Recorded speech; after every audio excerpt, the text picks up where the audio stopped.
बिस्मिल्लाहिर्रहमानिर्रहीम। आज का जो हमारा टॉपिक है जी वो है यूज़र डिफाइंड फंक्शन। जनरल तो इसके अंदर जो इन्फॉर्मेशन है वो बिल्कुल वैसे ही होगी जैसे कि एक यूज़र डिफाइंड फंक्शन जो कि हर लैंग्वेज के अंदर इस्तेमाल होता है, लेकिन स्पेसिफिकली ये वीडियो जो है वो GW बेसिक के हवाले से है। तो इसलिए जो है वो आप अगर GW बेसिक के हवाले से आप देख रहे हैं NSO के, अगर किसी और लैंग्वेज के हवाले से देख रहे हैं तो फिर आपको ये कुछ जनरल इन्फॉर्मेशन ऑब्वियसली आपको कुछ प्रोवाइड करेगी। तो आइए इसको हम शुरू कर लेते हैं। देखिए, हमने शुरू में पढ़ा था कि फंक्शन आपके पास वो होता है जो कि एक इनपुट लेता है और इनपुट इसको बॉस से दिए जा सकते हैं और ये उसको प्रोसेस करके हमें एक आउटपुट देगा। Function always return a single output. एक फंक्शन के कभी भी दो आउटपुट नहीं आते, आउटपुट उसका जब भी आता है उसका आउटपुट हमेशा एक आता है, जबकि उसको इनपुट बहुत से दिए जा रहे होते हैं। तो अब ये जो फंक्शन है ये दो तरह के होते हैं, एक को कहते हैं बिल्ट इन फंक्शन और एक को कहते हैं user defined function. Built in function आपके पास ऐसे फंक्शन होते हैं जो कि ऑलरेडी जो है वो GW बेसिक के अंदर पहले से मौजूद है और simple you have to call by the names. आपने सिंपल उसको जो है उसके नाम से कॉल करनी होती है, उसको वैल्यू देनी होती है according to the syntax of that particular function.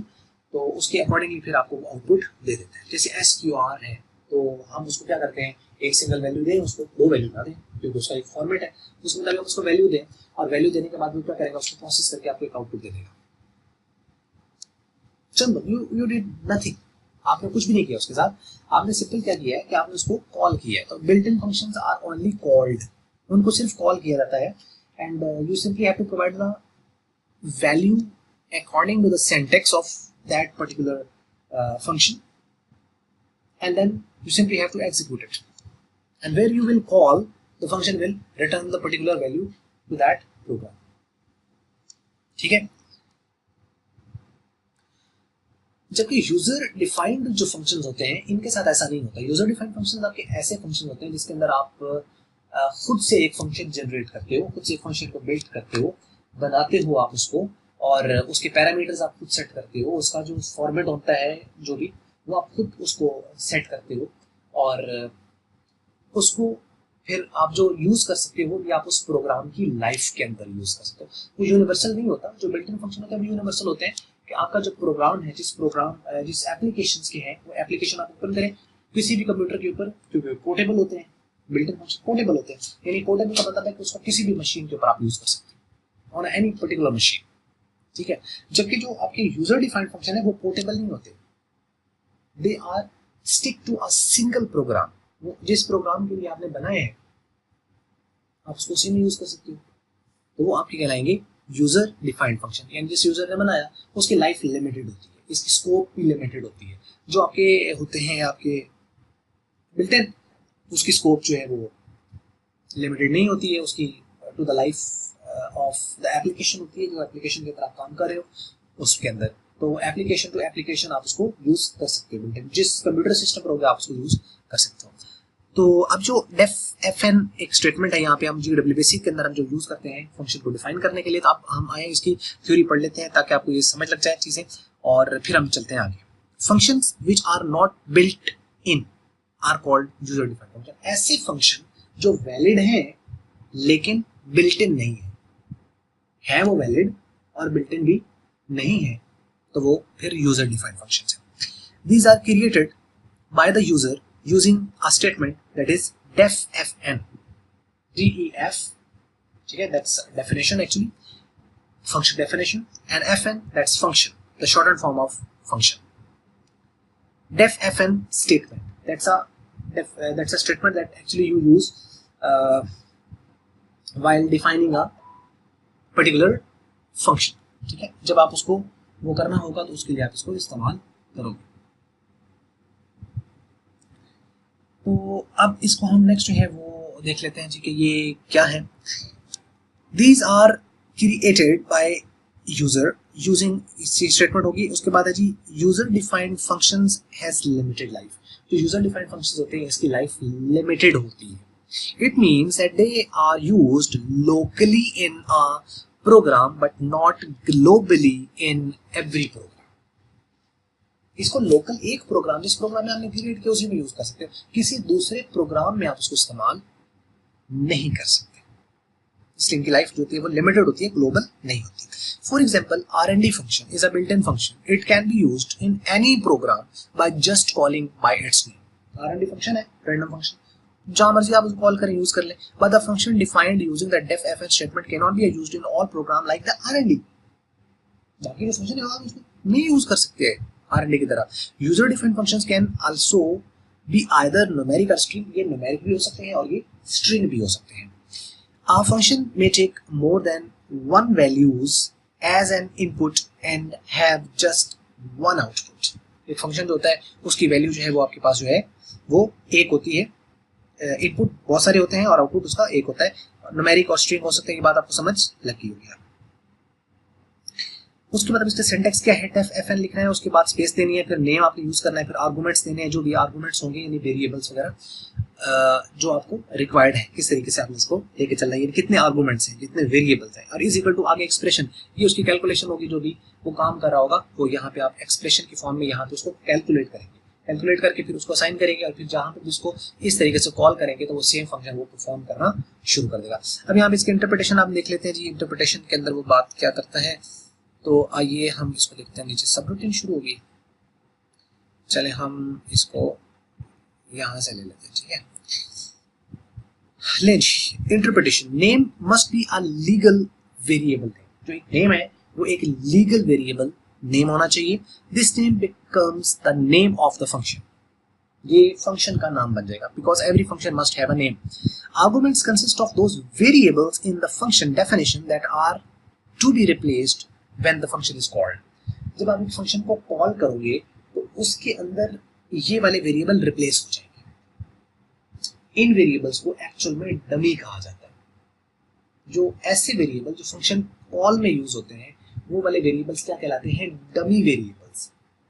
अब डमी का क्या मतलब है कि यानी ये आपके आरजी हैं, टेम्परेरी हैं, जो कि यूज होते हैं और एक्चुअल में ये वो वेरिएबल नहीं है, ठीक है। जब एक्चुअल वेरिएबल को यूजर देगा उसके अंदर वैल्यू स्टोर होगी और उनके नाम सिमिलर भी हो सकते हैं और डिफरेंट भी हो सकते हैं, तो नाम भी डिफरेंट होने से कोई फर्क नहीं पड़ेगा। तो बात करता है कि जी replaced with the function, when function is called, तो वो ये वाले वेरिएबल जो दिए गए वेरिएबल होंगे उनसे रिप्लेस हो जाएंगे।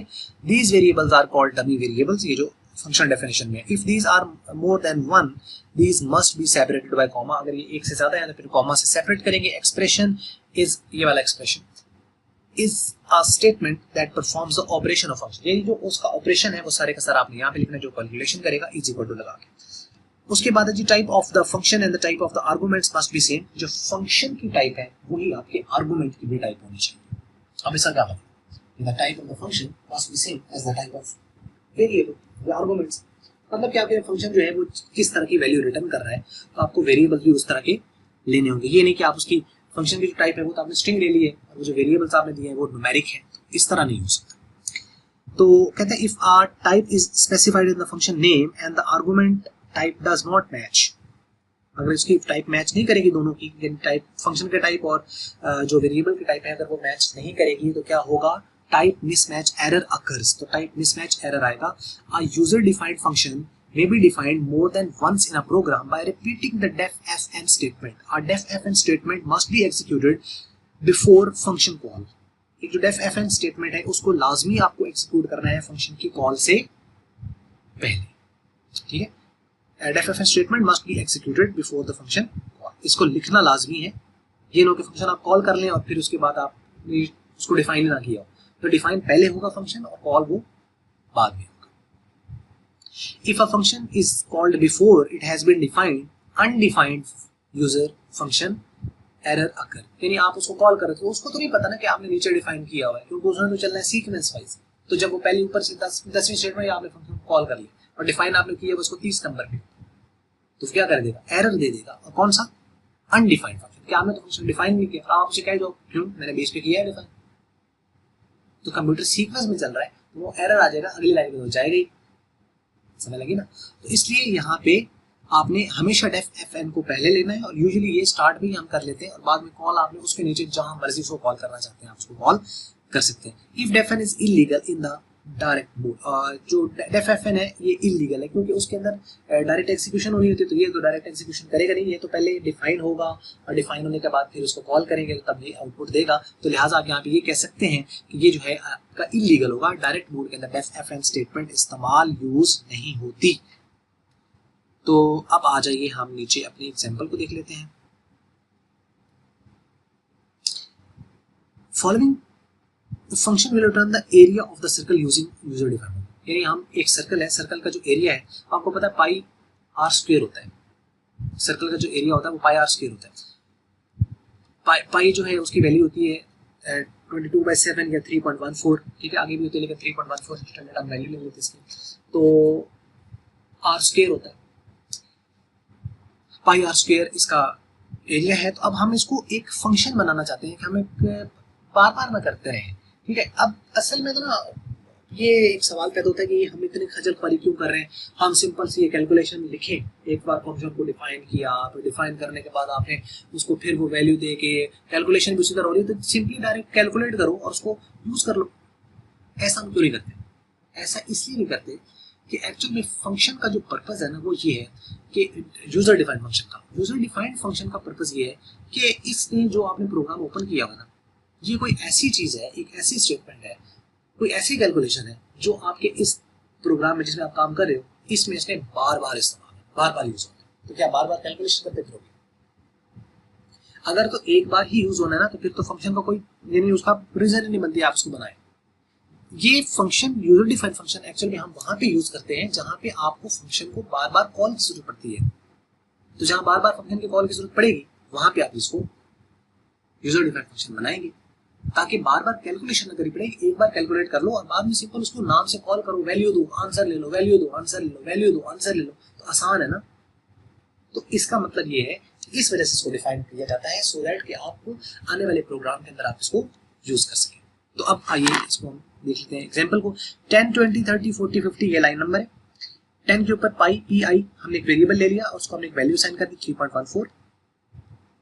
उसके बाद हमने फंक्शन को यहाँ पे डिफाइन कर लिया, जैसे मैंने कहा कि शुरू में आपको डिफाइन करना है।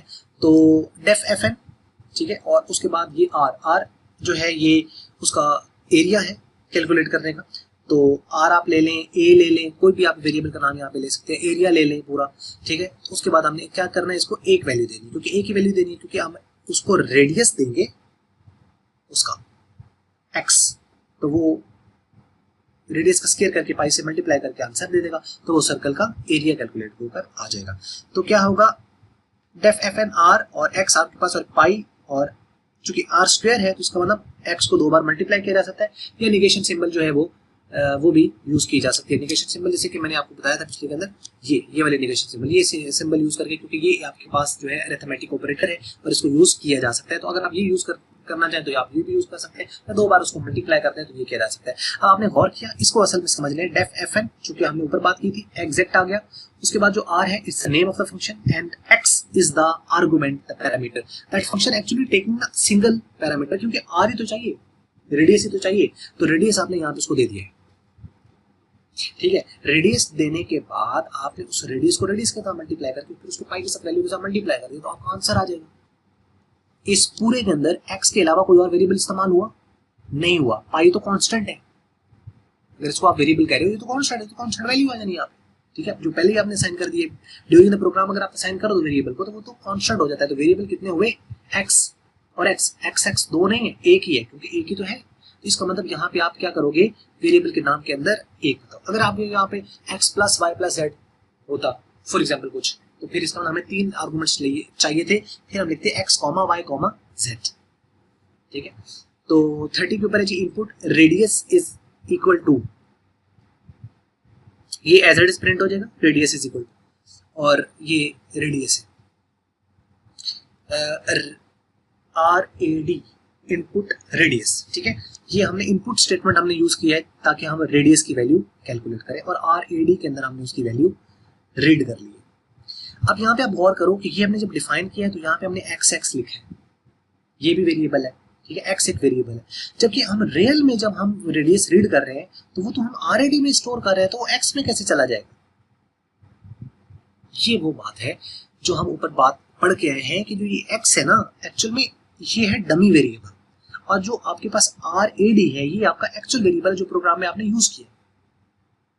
ठीक है, यानी जब एक प्रोग्रामर ने एक वेरिएबल यूज कर लिया तो हो सकता है दूसरा प्रोग्रामर उसको पता पैर पे क्या चल रहा है, तो जरूरी नहीं कि वो वही वेरिएबल ले। आप यहाँ पे एक्स भी ले सकते हो कि इनपुट दे रेडियस और आप यहाँ पे एक्स लिखते हैं, तो सेम हो जाए, तो सिमिलर हो सकते हैं, उसमें तो कोई प्रॉब्लम नहीं है, लेकिन डिफरेंट होंगे यहाँ पे एक्स एक्स और उसके बाद यहाँ पे आर ले लो, रेडियस ले लो, कुछ भी आ गया, यहाँ पे आर नहीं ले सकते क्योंकि ये फंक्शन नेम के तौर पर आ रहा है, लिहाजा यहाँ पे कोई भी और आप वेरिएबल ले सकते हो। तो ये है एक्चुअल वेरिएबल और ये जो एक्स है ये डमी है। एक्चुअल में ये डमी है ना, ये रिप्लेस होगा इस वाले वेरिएबल से। अब हम चलते हैं, print area of circle is equal to, ये डबल इनवर्टेड कॉमा में लिखा हुआ है तो प्रिंट ये एज इट इज प्रिंट हो जाएगा, तो area of the circle is equal to ये एज इट इज।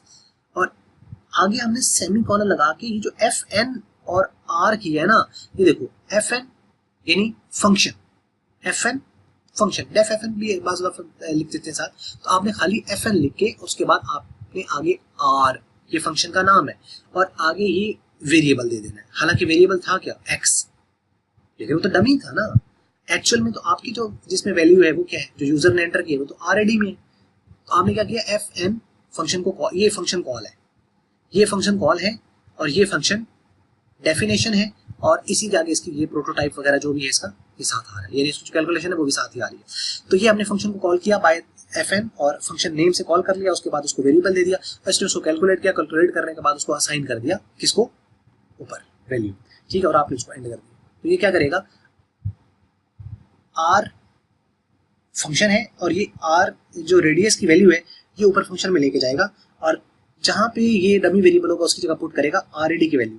तो आरएडी की वैल्यू आपके पास जो भी एंटर की है उसने, ठीक है, फॉर एग्जांपल उसने 2 एंटर की है, जैसे यहाँ पे 2 दिया हुआ है तो 2 उसने यहाँ पे आएगा, तो 2 मल्टीप्लाई 2, 2 2 4 और 4 को 3.14 से वो करेगा मल्टीप्लाई, और मल्टीप्लाई करके आपका 12.55 66 97 ये आपके पास एक आंसर है जो कैलकुलेटर के कंप्यूटर के ऊपर आ जाएगा।